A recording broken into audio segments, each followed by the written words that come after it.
The Storm of Swords. This is the third book in the Game of Thrones series, and this one was absolutely amazing. And before we get into the video, and before I get around to reviewing the books, make sure the usual stuff of liking and subscribing, and leave a comment down below. Which is your favourite character? And especially, which was the favourite viewpoint in this book particular? So let's start off with my general ideas. And with this, I'm going to have to point out that I did watch the series before I read the books, which played a minor part in my review of this for a reason I will talk about in a second. This book, the pacing of this was very well done. You went from one moment to the next, and you felt like there would probably be there was quite a bit of setup at the beginning of the book, but I felt like it paid off quite well in the kind of second half.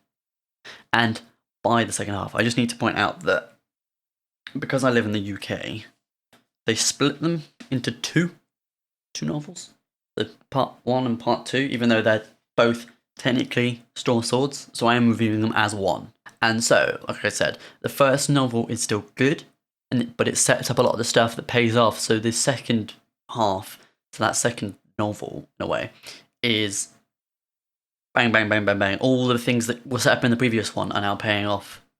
And it's very good. I do enjoy it. The characters here are very well done. You've got the key kind of ones. The Tyrion, once again, has done amazing.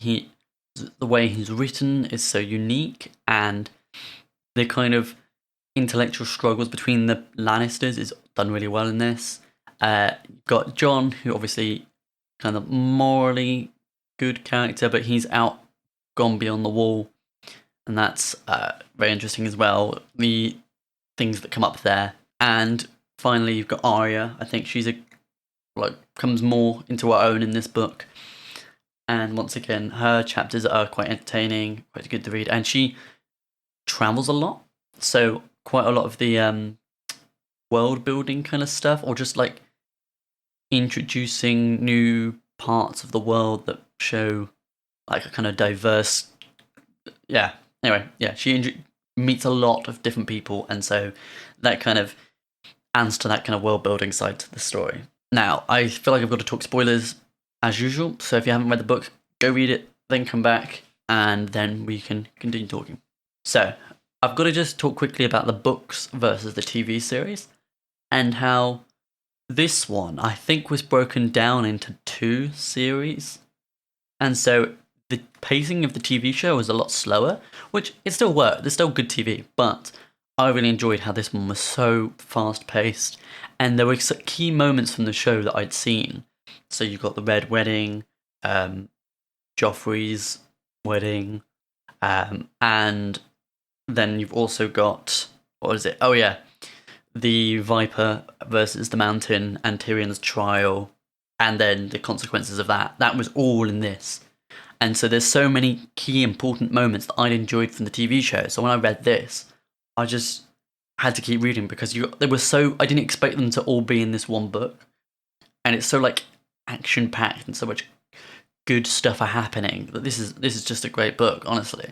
Probably my favourite out of the 3 I've read so far now. And like I said, there is so much going on, and that's what makes it good. Because there was a bit of downtime at the beginning that kind of setting things up, and there's a couple bits between these segments, but not much.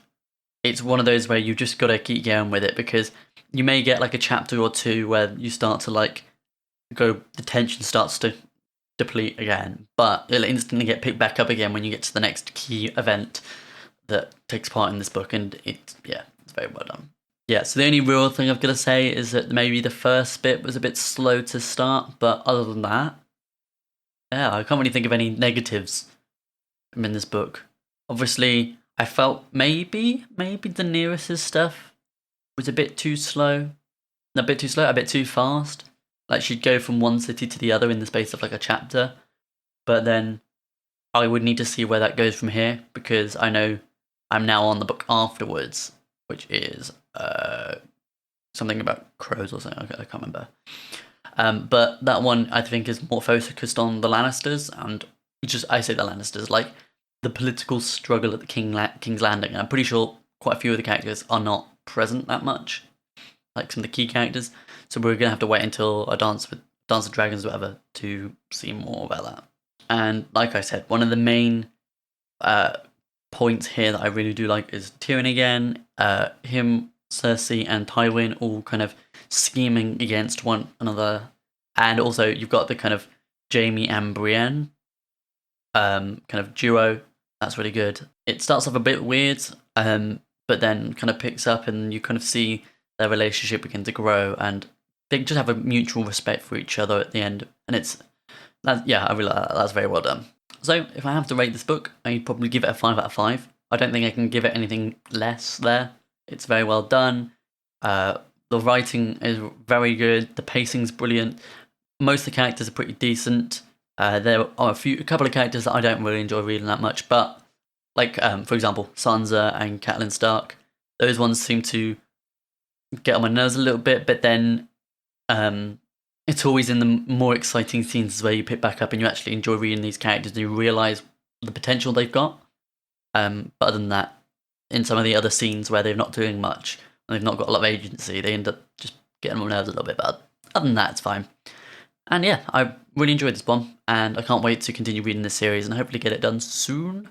I'll put another video up again at some point. But anyway, thank you for watching. If you like this video, make sure the usual stuff of liking and subscribing, and I'll put a video either side of me, and I'll see you in the next one. Good night.